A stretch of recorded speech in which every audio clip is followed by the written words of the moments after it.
All right, last video here for the Flip staff meeting. I just wanted to draw your attention to our request for assistance form.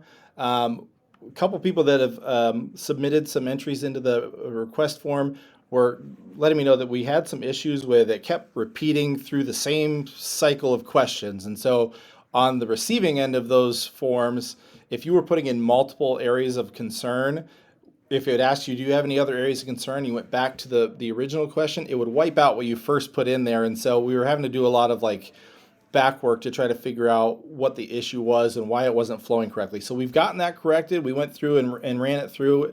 The only thing that you will have to be mindful of is if you have another area of concern. So let's say you have a math concern and you have a speech concern. You would just have to submit a separate form for each area.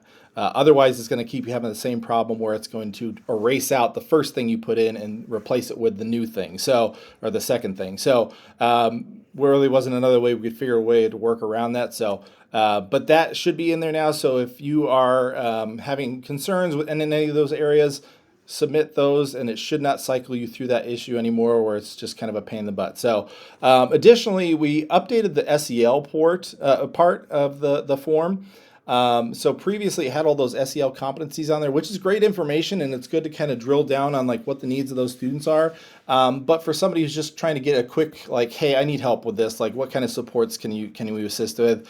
It's a lot to process and think through, and so we wanted to kind of make that process a little bit quicker and a little bit easier to understand, and figuring we could follow that up with a conversation to discuss what that looks like.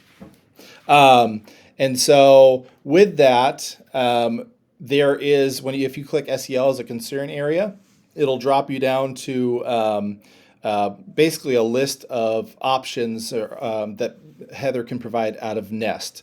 And there's some options there. If there's something that doesn't fit what you feel like that student needs, you can put in the other section there. But I want to just make sure that you are aware of that. So again, if you have any of those SEL concerns, you can put that into the request for assistance form. And that is there. Heather is trying to get some of those SEL groups going. She's got some lunch bunches and things like that going. So if that's something you want one of your students to participate in, you can put that into the request for assistance form. And then last but not least, in the very last section here is the form. Just make sure you submit that. Again, with us doing a flip staff meeting like this, I don't know who's been able to see this. I want to make sure everybody gets that information. So this is a way for me to record that. So you're just going to submit the form, answer any questions. If you don't have questions, just click no to all of those and then submit it at the end. And then you are done with your staff meeting. And I hope you all have a great weekend. Thank you.